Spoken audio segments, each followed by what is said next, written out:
옛날 옛적 한국의 아름다운 산골짜기에 작은 마을 하나가 있었으니 그곳은 오래 살기로 유명한 장수마을이었다. 이 마을은 외부 세계와 단절된 곳에 위치하여 외부의 혼란이나 소란스러운 세상과는 별개로 평화롭고 조용한 시간을 보내고 있었다.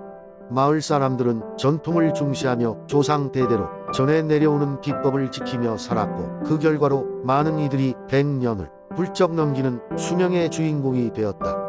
이 마을의 비밀을 궁금해하는 외부인들이 많았지만 마을 사람들은 결코 그 비밀을 쉽게 공개하지 않았다. 그러던 어느 날 서울에서 잘 알려진 젊은 학자 권 박사가 마을에 들어오게 되었다.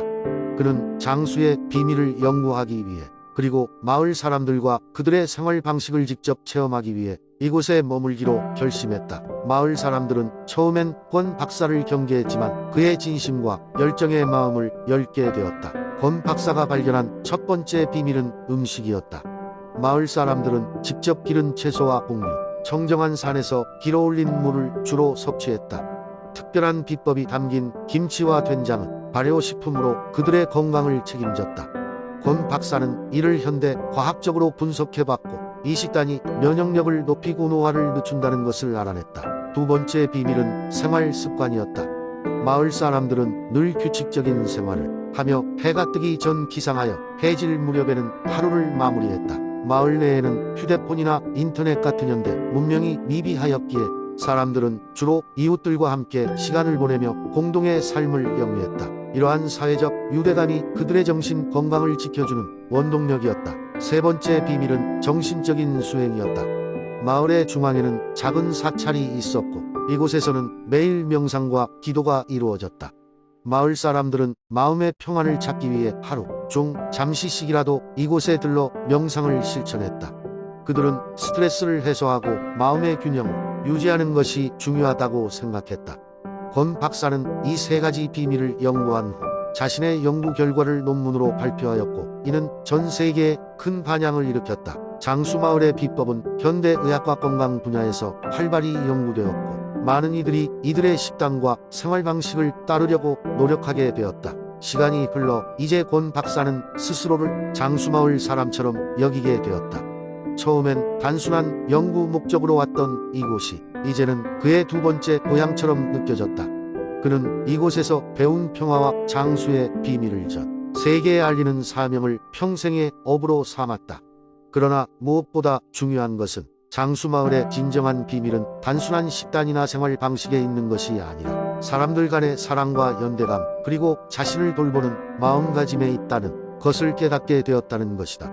영혼의 생명을 꿈꾸던 인류에게 이 마을의 이야기는 하나의 지침서가 되었다. 두 번째 이야기. 옛날 옛적 한국의 양산이라는 지역에 금빛 나무라 불리는 신비로운 마을이 있었다. 이 마을 이름의 유래는 마을 한가운데 자라는 거대한 나무에서 비롯되었는데, 나무의 잎사귀가 햇빛을 받으면 마치 금으로 만든 것처럼 빛났다. 마을 사람들은 이 나무를 마을의 수호신처럼 섬기며 나무의 잎이 주는 은혜로 풍요로운 삶을 누리고 있었다. 그러던 어느 날 멀고 먼 나라에서 온 탐험가가 이 마을을 찾아왔다. 탐험가는 금빛 나무의 전설을 듣고 그 나무의 잎을 자신의 나라에 가져가면 큰 부를 얻을 수 있을 거라 생각했다. 그러나 마을 사람들은 탐험가에게 나무의 잎을 훼손하지 말라고 여러 번 경고했다.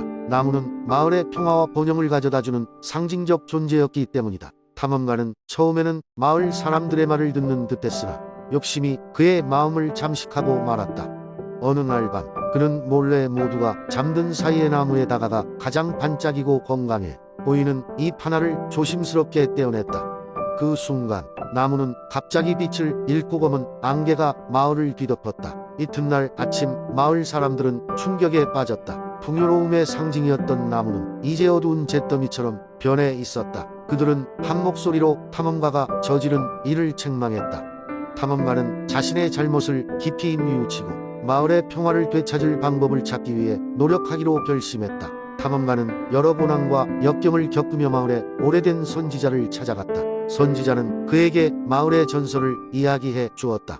나무는 대지의 영혼과 연결된 존재라네. 잃어버린 잎을 돌려놓고 대지에 사과하는 마음으로 진심 어린 기도를 올리면 나무는 용서하고 다시 부활할 것이라네.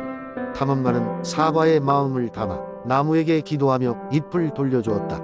그러자 잃어버렸던 나무에 광채가 서서히 되돌아왔다. 마을도 다시 평화와 활기를 되찾았다. 탐험가는 마을 사람들에게 진심으로 사과하고 그들과 화해하며 마을에 머물러 나무를 보살피기로 결정했다. 이후로도 금빛 나무 마을은 더욱더 번영했고 탐험가는 나무를 지키는 한 사람으로서 마을의 일원으로 살아가게 되었다. 그는 나무의 보호자 역할을 하면서 자신의 실수를 만회하기 위해 마을의 역사를 기록하며 전 세계에 그의 이야기와 교훈을 전파해 나갔다. 세월이 흘렀지만 그때의 교훈은 여전히 마을에 전해져 내려왔다. 마을 사람들은 자연과 조화를 이루며 살아가야 한다는 것을 잊지 않았다. 이 이야기는 탐욕이 불러오는 재앙과 진심 어린 반성이 가져오는 회복의 중요성을 일깨우는 한층 더 중요한 교훈으로 자리 잡게 되었다. 세 번째 이야기. 옛날 옛적 한국의 서해안에 자리 잡은 고령에는 한 조용하고 평화로운 바다가 있었다. 이 마을 사람들은 주로 어업과 소금을 만들어 생계를 이어갔다. 바다의 혜택을 받는 덕분에 그들은 언제나 자연에 감사하며 살아가고 있었다. 이 마을에는 종종 바다에서 전해 내려오는 신비로운 이야기가 있었다. 바로 용왕에 관한 이야기였다. 사람들은 바다 깊은 곳에 바다를 지배하는 용왕이 살고 있다고 믿었다. 그는 마음씨가 여리고 온순하여 마을 사람들에게 많은 복을 내리곤 했다. 어느 날 마을의 가장 재능 있는 어부인 김씨 아저씨는 내년과 다름없이 배를 타고 바다로 나가게 되었다. 그런데 그날따라 이상하게 물고기가 한 마리도 잡히지 않자 점점 걱정이 스며들었다. 이윽고 해가 지고 밤이 다가올 무렵 갑작스러운 폭풍우가 몰려오기 시작했다. 김씨는 자신의 배가 난파되는 것을 막기 위해 필사적으로 노를 저으며 해안을 향했다. 그때 김씨 앞에 거대한 파도와 함께 용왕이 나타났다. 용왕은 그에게 이것엔 바다를 잠재울 테니 자신의 부탁 하나를 들어달라고 말했다. 김씨는 두려운 마음을 억누르고 용왕의 제안을 듣기로 결정했다. 용왕은 자신이 오랜 세월 동안 보령 해안을 지켜보았고 마을 사람들의 따뜻한 마음에 감사하기에 작은 보상을 주고 싶다고 했다. 용왕은 바다 가장 깊숙한 곳에 잠들어 있는 소금산에 대해 이야기했다. 이 소금산은 세상 어떤 소금보다 질이 좋으며 그것을 나누어 사용하면 마을은 번영을 누릴 수 있다고 했다. 대신 용왕은 이 소금을 오로지 마을의 행복을 위해 사용하고 탐욕에 빠져선 안 된다고 엄중히 경고했다. 김씨는 용왕과 약속한 대로 소금산으로 안내를 받았다. 그곳에서 그는 엄청난 양의 소금을 얻었고 마을로 돌아와 이 소금을 마을 사람들과 함께 나누었다. 마을은 그 뒤로 더욱 풍요로워졌고 모든 사람들이 서로 나누고 협력하는 삶을 살게 되었다. 시간이 흐를수록 마을 사람들은 용왕의 경고를 가슴속 깊이 새기며 자연의 균형을 존중했다. 그들은 바다와 땅의 선물을 더욱 소중히 여기며 이를 후손들에게 전했다. 결국 보령은 단순한 해안 마을을 넘어 자연과 인간이 조화롭게 공존하는 이상적인 마을로 기억되었다. 네 번째 이야기. 옛날 옛적 한국 남쪽 해안가에 위치한 마산이라는 작은 마을이 있었다. 이 마을은 아름다운 바다와 풍부한 자연자원으로 유명했지만 그 바다에는 누구도 알지 못하는 신비로운 비밀이 숨겨져 있었다. 마산에는 은별이라는 이름의 어린 소녀가 살고 있었다. 은별은 바다를 무척 사랑하였고 매일같이 해변을 따라 산책하며 갯바위에 앉아 저 멀리 항구로 드나드는 배들을 바라보곤 했다. 은별은 항상 마을 어른들로부터 바다의 여신에 대한 전설을 들으며 자랐다. 이 전설에 따르면 마산 앞바다에는 애룡비라고 불리는 신비로운 용이 있었고 이 용은 바다의 평화를 지키는 역할을 하였다고 한다. 하지만 많은 세월이 흐르고 점점 더 많은 사람들이 바다의 이익을 얻기 위해 욕심을 부리게 되면서 애룡비의 신성한 힘도 점차 약해졌다. 은별은 어느 날 특히 맑은 날씨에 해변을 따라 걷다가 우연히 반짝이는 무언가를 발견했다. 가까이 가서 보니 그것은 영롱하게 빛나는 파란색 비늘이었다. 은별은 호기심 가득한 눈으로 그 비늘을 집어들었고 순간 그녀의 주변에 마치 마법과도 같은 일이 일어났다. 그녀는 갑자기 바닷속으로 빨려 들어가듯 빠져들었고 숨 쉴 수 없을 것이라고 겁에 질렸지만 신기하게도 그녀는 물속에서도 자유롭게 숨을 쉴 수 있었다. 은별이 눈을 떴을 때 그녀는 놀라운 광경을 목격했다. 그녀 앞에는 거대한 용이 있었다. 그 용은 바로 전설 속의 해룡비였다. 해룡비는 은별에게 다가와 말을 걸었다. 내가 찾은 비늘은 나의 비늘이다. 그것을 되찾아 줘서 고맙다, 어린 소녀여. 세상의 평화를 지키기 위해 나는 오랫동안 모습을 감추고 있었다. 하지만 이제는 너와 함께 이곳 마산의 바다를 지켜 나가려고 한다. 은별은 두려움과 동시에 설렘으로 가득 찼다. 그녀는 해룡비와 함께 바닷속 여러 곳을 탐험하며 바다 생태계를 보호하는 방법을 배우기 시작했다.